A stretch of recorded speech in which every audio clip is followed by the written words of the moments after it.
princípios, né? É uma formação diferente da formação atual, né? Ou seja, ela vai ser conduzida por uma formação, no caso, educação pela Bíblia, né? Isso que eu entendo. Então, são princípios melhores do que os atuais, né? Ou seja, os normais. Educar desde criança valores cristãos, sabendo o que é tratar o outro bem, tratar o outro sabendo que ele foi criado da mesma forma que você, que ele não é diferente, que ele é igual. E educar desde criança nesse pensamento de que ele é igual e que ele tem que amar as outras pessoas e tratar as outras pessoas da mesma forma que ele gosta de ser tratado. E lembrando que Deus não fez em vão, fez com algum propósito. Eu acho que é tudo, porque se a pessoa está na igreja desde pequena, tendo uma educação cristã na igreja, se livra desse mundo de hoje, né, desses crimes. Então, se fosse cristã desde o começo da vida, seria bem melhor. Sem dúvida nenhuma, o maior presente que Deus pode nos dar são nossos filhos. A maior alegria que eu e você que somos pais ou mães temos é essa: Deus nos permitir sermos coparticipantes dele na sua criação. Quando a gente vê aquele menininho correndo, aquela menininha correndo, começando a falar papai e mamãe, a gente percebe a beleza e a força da criação de Deus. Realmente é extraordinário que possa surgir vida dentro de um ser. As mulheres têm uma experiência fantástica.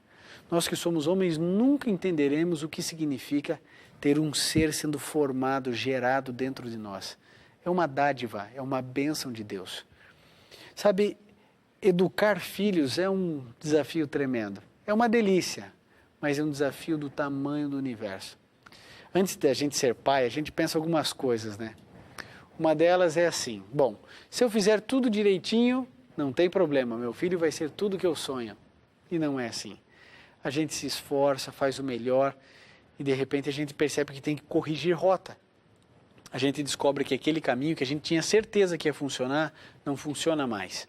Aí a gente tem que mudar a metodologia. Aí funciona, daqui a pouco tem que mudar a metodologia. Por quê? Porque as crianças mudam, porque elas vão amadurecendo, aquilo que funcionava antes não funciona mais.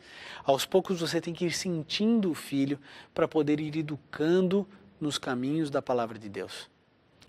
Nós também fomos educados um dia.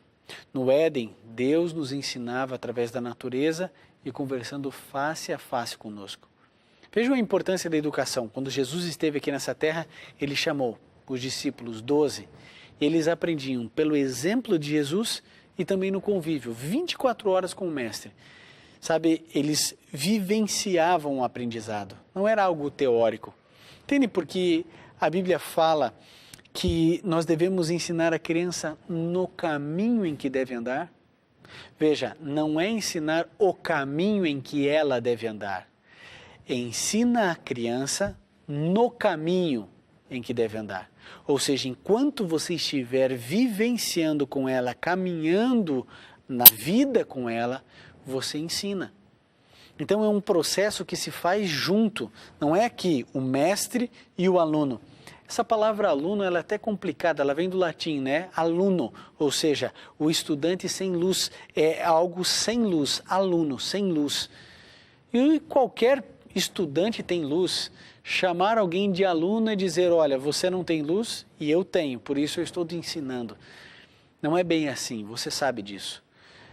Quando a gente se propõe a ensinar alguém alguma coisa, subentende-se que a gente entenda um pouco mais, ou pelo menos que tenha um pouco mais de experiência. Quando Deus dá a você e a mim uma criaturinha linda como um filho, uma filha, para educarmos, Deus quer que a gente passe a ela os valores cristãos, os princípios da palavra de Deus, para que essa criança possa ser um grande homem, uma grande mulher nos caminhos de Deus. Lembre-se, nós precisamos educar para a eternidade. Existem pais que educam seus filhos apenas para essa vida. Querem que seja um bom profissional, tudo isso está certo. Quer que tenha 2, 3 línguas, está tudo certo. Quer que tenha viagens, tudo isso está certo. Mas lembre-se, a educação é o processo redentivo do ser humano. Nós precisamos ensinar integralmente a criança. Temos que desenvolver o seu intelecto, o seu cognitivo? Claro que sim. Precisamos desenvolver o seu lado motor, claro, a criança tem que se exercitar, tem que buscar ter o domínio do seu corpo, mas nós precisamos educá-la também socialmente, moralmente e espiritualmente. Por isso que as escolas adventistas, elas têm os seus valores nesse conceito da integralidade do ser humano, desenvolvendo valores éticos, morais para as crianças que ali estudam. Quando a gente fala em educação, amigo, a gente está falando de uma educação que exalta Deus como Criador. Nas escolas adventistas, por exemplo, existe ali o ensino teórico da evolução? Claro que existe. Eles precisam desse conhecimento, dessa teoria, eles precisam saber que isso existe. Mas também é contraposto ali com a teoria do princípio sendo formado por Deus todas as coisas. Você precisa da ajuda de Deus para viver esses princípios educacionais, para ensinar os teus filhos. Sabe, um dia você vai ter que apresentar os teus filhos a Deus. Deus vai perguntar para você, onde estão os filhos que eu te dei? Onde estão? Essa é a hora de você chegar e falar, Pai, está aqui. Cada um deles. Eu me dediquei, eu me esforcei, eu estudei a Bíblia com eles, eu fiz o culto familiar, eu vivi buscando o melhor para eles e hoje eles estão aqui. Resultado do meu trabalho, do meu esforço e da ação do Teu Santo Espírito na minha vida. Querido, nós precisamos nos preocupar sim com a educação. Tanto por uma revolução social que precisa passar o Brasil, para que os nossos estudantes sejam mais capacitados, mais conhecimento, para que eles possam ter um espaço nesse mundo tão competitivo, nesse mundo globalizado tão competitivo. Mas não é por causa disso apenas.